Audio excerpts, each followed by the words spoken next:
বন্ধুগণ, খুব কম সময়ের মধ্যে ঘরোয়া উপকরণে হেলদি একটি ব্রেকফাস্ট রেসিপি নিয়ে হাজির হয়েছি।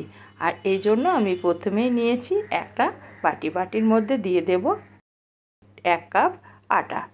আটাটা দেওয়ার পর আমি ওই কাপ মেপেই দিয়ে দিলাম 1 কাপ সুজিটা দেওয়ার পর দিয়ে দিলাম লবণটা দিয়ে দেওয়ার পর আমি সমস্ত উপকরণগুলোকে ভালো করে লবণ মিশিয়ে নেব।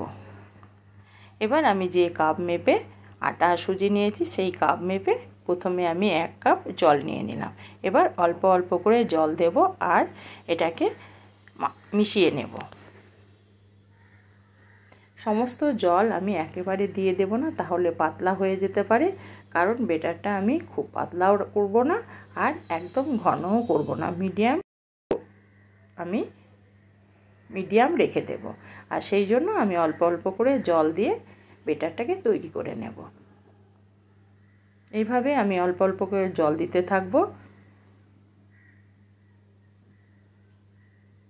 এখানে আমার 1 কাপ জল দেওয়া হয়ে গেছে। আবারও আমি 1 কাপ জল নিলাম, যতটুকু প্রয়োজন হবে আমি ততটুকুই ব্যবহার করব। দেখুন বন্ধুরা, এরকম ঘনত্বটা রাখতে হবে। এবার এটাকে ঢাকা দিয়ে আমি মিনিট 10 রেখে দেব। এবার আমি একটা মিক্সিং জার নিয়ে নিলাম। মিক্সিং জারের মধ্যে দিয়ে দেব একটা মিডিয়াম সাইজের ক্যাপসিকাম কুচিয়ে নিয়েছিলাম, সেটা দিলাম। আর একটা মিডিয়াম সাইজের টমেটো আর একটা গাজরকে কুচিয়ে রেখেছিলাম, সেটা দিয়ে দিলাম। আর একটা পেঁয়াজকে আমি কুচিয়ে নিয়েছি ডুমো করে, সেটা দিয়ে দিলাম। আমি দিয়ে দিলাম কাঁচা লঙ্কা। ঝালটা আপনারা আপনাদের মতো দিয়ে নেবেন। আর দিয়ে দিলাম কিছুটা কুচনো ধনেপাতা আর 1 ইঞ্চ আদা। এবার আমি এখানে কোনো রকম জলের ব্যবহার করব না, এটাকে একটু দরদরা করে পিষে নেব। দেখুন বন্ধুরা, একদম পেস্ট বানিয়ে নিলে হবে না, একটু গোটা গোটা ভাব থাকতে হবে। এবার আমি এটাকে সরিয়ে রাখলাম। যে আটা সুজিটাকে আমি ব্যাটার বানিয়ে রেখেছিলাম সেটাকে নিয়ে এলাম। এবার আমি যে সবজিটাকে তৈরি করলাম একবার চামচ দিয়ে আমি নেড়ে নেব। সুজিটা আমার অনেকটাই ফুলে গেছে। এবার আমি যে সবজির পেস্টটা বা সবজিটাকে আমি অর্ধেক করে গুঁড়িয়ে নিয়েছিলাম সেটাকে দিয়ে দিলাম। এবার আমি ভালো করে সমস্ত সুজি আর আটার ব্যাটারের সঙ্গে ভালো করে মিশিয়ে নেব। খুব কম সময়ের মধ্যে একটা হেলদি ব্রেকফাস্ট। বাচ্চারা তো অনেক সময় সবজি খেতে পছন্দ করে না, এইভাবে বানিয়ে দেবেন, খুব মজা করে খাবে। এবার আমি এখানে কিছু মশলা ব্যবহার করব। প্রথমে আমি 1/2 চামচ দিয়ে দিয়েছি গোটা জিরে আমাদের স্বাস্থ্যের জন্য খুবই ভালো।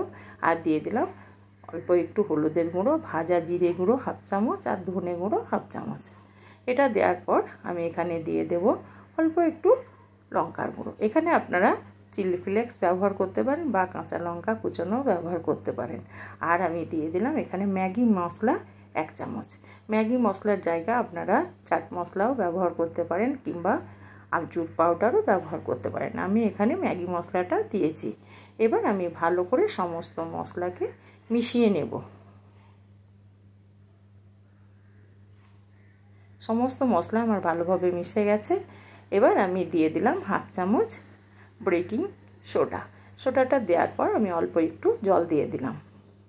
জলটা দেওয়ার পর আমি ভালো করে সোডাটাকে ব্যাটারের সঙ্গে মিশিয়ে নেব।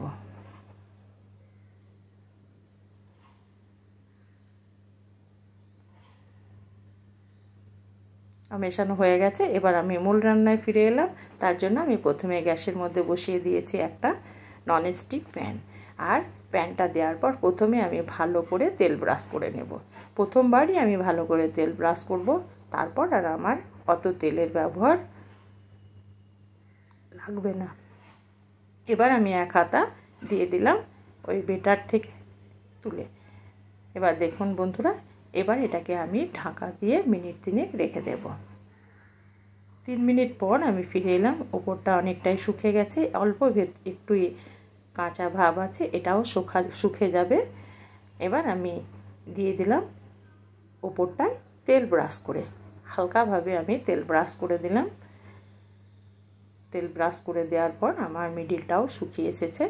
এবার উল্টিয়ে দিলাম, এতে পুরোপুরিভাবে মিডিলটাও শুকনো হয়ে যাবে। আবারও আমি ঢাকা দিয়ে মিনিট খানিক রান্না করে নেব। মিনিট খানিক পর আমি ফিরে এলাম, এই পিঠটাও আমার সুন্দর ভাজা হয়ে গেছে। এইবার আমি এটাকে ঘুরিয়ে ফিরিয়ে ভেজে নেব।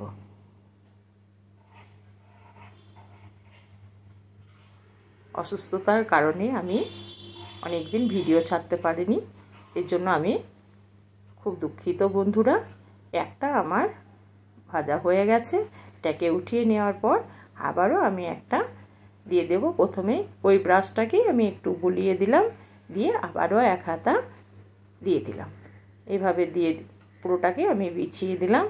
এবার আমি ঠিক একইভাবে ঢাকা দিয়ে মিনিট 3 রান্না করে নেব। 3 মিনিট পর আমি ফিরে এলাম। ওপরটা আবারও আমি হালকা তেল বুলিয়ে দেব।